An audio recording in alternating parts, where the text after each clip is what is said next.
శ్రవణ్ గారు మాట్లాడి చూసి విజయకిరణ్ గారి దగ్గరికి వద్దాం. శ్రావణ్ కుమారుడు మాట్లాడి ఒక 18,000 మంది పాస్టర్లు 1,00,000కు పైగా జనాభాతో ఒక భారీ బహిరంగ సభ పెట్టాం అని మాట్లాడిన తర్వాత మరి నిన్న ఆ సభ మరి ఎంతమంది పాస్టర్లు వచ్చారు, ప్రజలు ఎంతమంది వచ్చారో తెలియదు, కానీ సుమారు 2,000 మంది వరకు ఆ సభకి హాజరైనట్టుగా తెలిసింది. 2,000 లోపు. స్టేజ్ మీద బాగానే ఉన్నారు, 40-50 మంది వరకు స్టేజ్ మీద ఉన్నారు. అక్కడ చాలా అతను సరే అతను కూడా అనుకున్నాడు, అవును నేను లిల్లీ పుట్టినే, నువ్వెంతున్నావు, నీ శరీరానికి వస్తే ఎన్నో ఊర్లకు సరిపోతుంది. బహుశా మరి అతని కుటుంబం మాంసం అమ్ముకునే కుటుంబం ఏమో నాకు తెలియదు. అతని పూర్వపరాలు సైజుని బట్టి ఎన్ని ఊర్లకు సరిపోతుంది అనేది అది బాగా ఎస్టిమేషన్ వేస్తున్నాడు.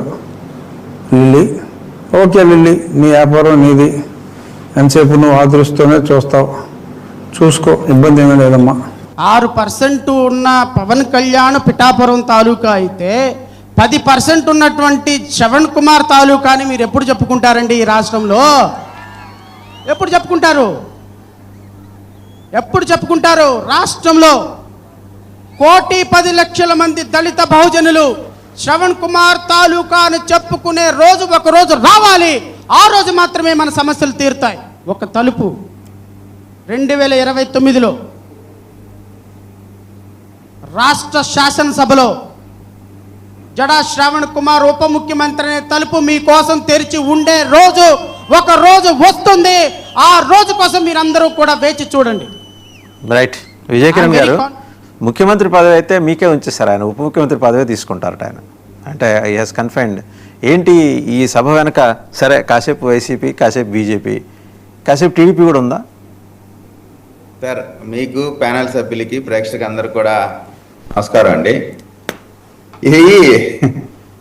వీళ్ళిద్దరు చేసేది, రఘురామకృష్ణరాజు గారు చేసేది, శ్రావణ్ కుమార్ గారు చేసేది, ఇద్దరు చేసేది కూడా వారి వారి సొంత ఎజెండాలతో వాళ్ళ ఆస్పిరేషన్స్తో చేస్తున్నట్టు క్లియర్గా కనపడతా ఉంది. రఘురామకృష్ణరాజు గారికి స్పష్టంగా, అంటే నేను రఘురామకృష్ణ గారి గురించి ఫస్ట్ ఎందుకు మాట్లాడుతున్నానంటే ఆయన తెలుగుదేశం పార్టీ నుంచి ఎమ్మెల్యేగా గెలిచారు కాబట్టి,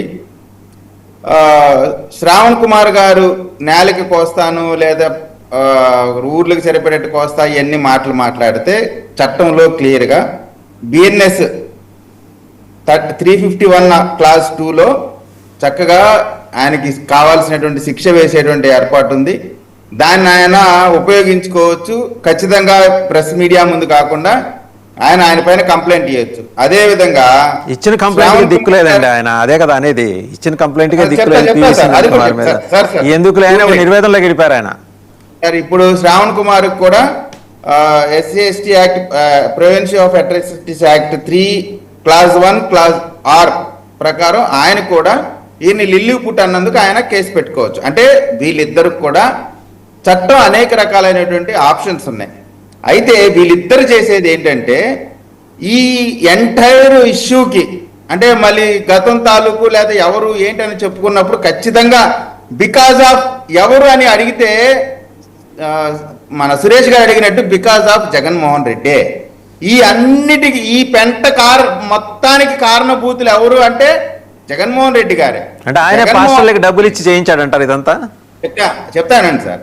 జగన్మోహన్ రెడ్డి గారు రఘురామకృష్ణరాజు గారిని ముఖ్యమంత్రిగా ఆయన ఉన్నప్పుడు, ఎంపీగా ఈయనున్నప్పుడు ఆయన పార్టీకి సంబంధించిన ఎంపీతో వచ్చిన గొడవలో భాగంగా ఈయన్ని కస్టోడియల్ టార్చర్ చేశాడు కాబట్టే ఆ రోజు నుంచి కూడా ఈయన యుద్ధం ప్రకటించాడు. ఎవరిపైన యుద్ధం ప్రకటించాడు? ఆ రోజంతా కూడా ఆయన ఎవరైతే ఇబ్బంది పెట్టారో జగన్మోహన్ రెడ్డి గారు, పివి సునీల్ కుమార్ గారు, వీరందరిపైన ఆ రోజు నుంచి ఆయన పోరాటం చేస్తా ఉన్నాడు. అది కంటిన్యూ చేస్తా ఉన్నాడు. దానిలో భాగంగానే అది చివరికి ఎలా డైల్యూట్ అయింది? రఘురామకృష్ణరాజు గారు నగరం పాలనలో ఒక కేసు పెడతారు, నన్ను పలానా వాళ్ళు హత్యాయత్నం చేశారు, కస్టోడియల్ టార్చర్ చేశారని. దాంట్లో ముద్దాయి ఎవరు? జగన్మోహన్ రెడ్డి గారు కూడా ముద్దాయే. కానీ రఘురామకృష్ణరాజు గారు ఆశ్చర్యకరంగా ఓన్లీ సునీల్ కుమార్ ఒక్కడి మీద టార్గెట్ చేసి పోరాటం చేస్తూ ఉన్నారు. సార్ నేను ఇది ఉన్న ఆన్ పేపర్ ఉన్న ఫ్యాక్ట్సే మాట్లాడుతున్నాను, ఎందుకంటే ఇది చాలా ఇంపార్టెంట్. ఆంధ్ర రాష్ట్రంలో దళిత సమాజ వర్గం, అదేవిధంగా దళిత క్రైస్తవులు, హిందూ సామాజిక వర్గం కూడా దీని గురించి ఖచ్చితంగా తెలుసుకోవాల్సిన చాలా ఇంపార్టెంట్. అందుకే సురేష్ గారు కొన్ని చెప్పినా కానీ నేను సైలెంట్గా ఉన్నా, డిస్టర్బెన్స్ అవ్వకూడదని. ఎందుకంటే రెండు వర్గాల మధ్య, రెండు మతాల మధ్య గొడవ జరిగేటువంటి పరిస్థితిని వీళ్ళిద్దరు కలిసి క్రియేట్ చేసేటువంటి పరిస్థితి తీసుకొస్తా ఉన్నారు.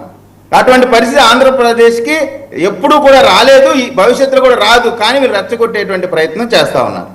రఘురామకృష్ణరాజు గారు గుడి దగ్గరికి, ఆకువీడి గుడి దగ్గరికి వెళ్ళటానికి కారణం సాక్షి పేపర్లో వచ్చినటువంటి ఒక కథనం, శిథిలావస్థలో రాముని గుడి అని. అది రాముని గుడి అని సాక్షి వాడు ఎలా డిసైడ్ చేశాడు? గొంతేయమ్మ గుడి కదా, ఆ గుడిని రాముడి గుడిగా ఆయన పెట్టి ఆయన్ని చూడటానికి వెళ్ళినప్పుడు ఒక పాస్టర్ గారు అత్యుత్సాహంతో నువ్వు రావడానికి వీల్లేదు అని అడ్డుకోవడం తప్పు కదా. ఆయన ఆ స్థానిక ఎమ్మెల్యే ఒక గుడి గురించి, ఒక హిందూ మతానికి సంబంధించినటువంటి నమ్మకానికి గురించి ఒక పేపర్లో వస్తే ఆయన వెళ్ళే హక్కు లేదండి. ఆయన అడ్డుకోవడం ద్వారా మనం ఏం మెసేజ్ ఇస్తా ఉన్నాం? సో అది వీటన్నిటినీ మనం పూర్వాపరాలు పరిశీలిస్తే జగన్మోహన్ రెడ్డి గారు మొదలుపెట్టినటువంటి ఈ మంట కొనసాగుతూ ఉంది. జగన్మోహన్ రెడ్డి గారు రేపిన చిచ్చుకే ఈరోజు జరిగేటువంటి కార్యక్రమాలు మొత్తం కూడా రఘురామకృష్ణరాజు గారు వారు చెప్పేది చట్ట ప్రకారం 1950 ఏదైతే ప్రెసిడెన్షియల్ ఆర్డర్ ఉందో దానికి సంబంధించిన దాంట్లో దాన్ని ప్రత్యేకంగా నొక్కి వక్కానిస్తా ఉన్నారు కాబట్టి దీనిపైన జరుగుతూ ఉంది. సరే, ఇప్పుడు యాక్చువల్గా జగన్మోహన్ రెడ్డి గారు దళిత క్రైస్తవుల్ని ఎస్సీ హోదా ఇవ్వాలని అసెంబ్లీలో తీర్మానం చేశారు. చంద్రబాబు నాయుడు గారు దళిత క్రైస్తవులకు ఎస్సీ హోదా ఇవ్వాలని అసెంబ్లీలో తీర్మానం చేశారు. ఇప్పుడు చేయాల్సింది కేంద్రం. మనం ఉద్యమం చేసి ఎక్కడ చేయాలా? ఢిల్లీలో చేయాలా? దేని మీద చేయాలా? దళిత క్రైస్తవుల్ని ఎస్సీలుగా గుర్తించాలని అనేక సంస్థలు కంటిన్యూస్గా అప్పటి నుంచి పోరాటం చేస్తూనే ఉన్నాయి. 100% శ్రావణ్ కుమార్ గారు పెట్టినటువంటి మీటింగు ఆయన పొలిటికల్గా ఎక్స్పోజ్ అవటం కోసం, లేదా దళిత క్రైస్తవులకి లీడర్గా నేనే ఉండాలి అని చెప్పుకోవడం కోసం చేస్తున్నటువంటి కార్యక్రమంగా క్లియర్గా కనపడతా ఉంది. నిజంగా నేను అనుకుంటా ఉన్నాను, 2000 మంది అక్కడికి వచ్చారంటే ఆయన కెపాసిటీకి, ఆయనకుండే పొలిటికల్ దీనికి, ఆయన చేసేటువంటి పనులకి 2000 మంది వచ్చారంటే ఆయన దృష్టిలో 2 లక్షలు మంది వచ్చినట్టే. నాకు తెలిసి శ్రవణ్ కుమార్ వస్తే 100-150 ఆయన కెపాసిటీ. 2000 రావటం అంటే ఆయన మోర్ దాన్ సక్సెస్. ఎందుకంటే ఆయన చేస్తున్నటువంటి ఇప్పుడు రాజకీయం క్రైస్తవులకి, దళిత క్రైస్తవులకి, హిందూ మతానికి మధ్య చిచ్చు రేపేటువంటి మాటలు ఆ స్టేజ్ మీద మాట్లాడారు. అవి ఖచ్చితంగా తప్పు. నువ్వు పెట్టినటువంటి మీటింగ్ ఏంటి? పవన్ కళ్యాణ్ వచ్చిన ప్రతోడు ఇవాళ పవన్ కళ్యాణ్ గారిని తిట్టడం ఫ్యాషన్ అయిపోయింది. ఏదంటే ఆయన్ని తిట్టడం ద్వారా మేము పెద్ద లీడర్లు అయిపోతాం, మాకు మీడియాలో కవరేజ్ వస్తుంది అనేటువంటి ఆలోచనలో ఉన్నారు. దానివల్ల ఈరోజు ఇవాళ నేను సోషల్ మీడియా ఫాలో అవుతా ఉంటే ఎవరెవరైతే కొంత ఇబ్బందిగా ఉన్నారో జనసేనకు సంబంధించి కానీ, పవన్ కళ్యాణ్ గారికి సంబంధించి కానీ, ఈ వ్యతిరేకంగా పోస్టులు పెట్టే వాళ్ళు కూడా నిన్న జరిగినటువంటి ఆ మీటింగ్ ద్వారా అందరూ కూడా మళ్ళీ పోలరైజ్ అయిపోయారు. విమర్శించే వాళ్ళు కూడా నిన్న జరిగినటువంటి వాటికి కౌంటర్ బ్లాస్ట్లు ఇస్తా ఉన్నారు. కారణం ఏంటంటే అసందర్భంగా, అనవసరంగా అతను రావణ్ అనేవాడు ఆ ప్రశ్న అనేదో యూట్యూబ్ ఛానల్ అతను మాట్లాడే మాటలు నిజంగా మనం అంత ఒక ప్రోగ్రామ్ చేస్తూ ఉన్నాం. సాక్షి టీవీకి అఫిలియేటెడ్ ఉన్నటువంటి ఈహా ఛానల్ లైవ్ ఇస్తూ ఉంది. 1000-2000 మందో చూస్తూ ఉన్నారు. అటువంటి దగ్గర మనం మాట్లాడేటప్పుడు కాస్తన్న జ్ఞానం ఉండాలి కదా. ఆయన ఎవరో మానవర్ దాస్ గురించి, వాళ్ళ గురించి మీరు ఎవరెవరో తిట్టుకోవడానికి, మీడియాలో బైట్స్ కట్ చేసి పెట్టుకోవడానికి ఆ వేదికను వాడుకుంటా ఉన్నారు. మీకు పోయేదేం లేదు. ఊళ్ళల్లో జనాలు కొట్టుకోవాలనేటువంటి ప్రయత్నం వీళ్ళు చేస్తూ ఉన్నారు. 100% ఆంధ్రప్రదేశ్లో అన్న కృష్ణాంజనేయులు చెప్పినట్టు కుల ప్రాతిపదికనే ఏ గొడవలు జరిగినా తప్ప మత ప్రాతిపదికన ఈ రోజు వరకు ఎటువంటి మత విద్వేషాలు ఆంధ్రప్రదేశ్లో జరగలేదు. దానికి కారణం ఆంధ్రప్రదేశ్లో ఉన్నట్టు ప్రజలు అన్నదమ్ములుగా ఉండటానికే ఇష్టపడతారు. మత సామరస్యాన్ని 100% పాటించేటువంటి ప్రజలు ఉన్నటువంటి ప్రాంతం ఆంధ్రప్రదేశ్ ప్రాంతం అని చాలా గర్వంగా చెప్పుకోవచ్చు. ఇక్కడ మత సామరస్యం 100% ఉంది అనేటువంటిది. కరెక్టే, ఎవరు ఈ విషయం కరెక్టేనండి. ఒక కులాలకి తప్పించి పెద్దగా మతాల జోలికి వెళ్ళరు. కానీ నేను ఒక్కటే చెప్తున్నాను సార్, రఘురామకృష్ణరాజు గారు బాధితుడు.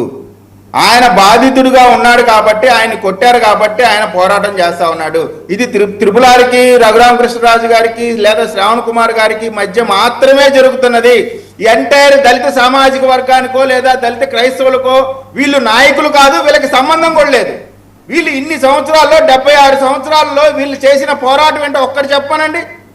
76 సంవత్సరాల్లో ఎక్కడా కనిపించని వీళ్ళు ఈ రోజు వచ్చే పెద్ద దళిత క్రైస్తవుల జనోద్ధాగారులాగా మాట్లాడుతున్నటువంటి వీళ్ళు మాటలు చూస్తూ ఉంటే ఎక్కడా కూడా వీళ్ళకి చిత్తశుద్ధి లేదు.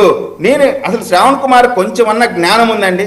ఆయన జడ్జిగా చేశాడు, ఇప్పుడు లాయర్ ప్రాక్టీస్ చేస్తా ఉన్నాడు. చట్ట వ్యతిరేకమైన కార్యక్రమం వాయిస్ పొల్యూషన్ అనేటువంటి దాంట్లో చట్టం క్లియర్గా చెప్తా ఉంది. నువ్వు మైకులు పెడితే దానికి సంబంధించినటువంటి పర్మిషన్ లేకుండా పెడితే 5 సంవత్సరాల వరకు శిక్ష లేదా ₹1,00,000 ఫైన్ లేదా 2 వేసేటువంటి ఆయన అన్ని పర్మిషన్లు తీసుకునే సబ్ పెట్టాడండి.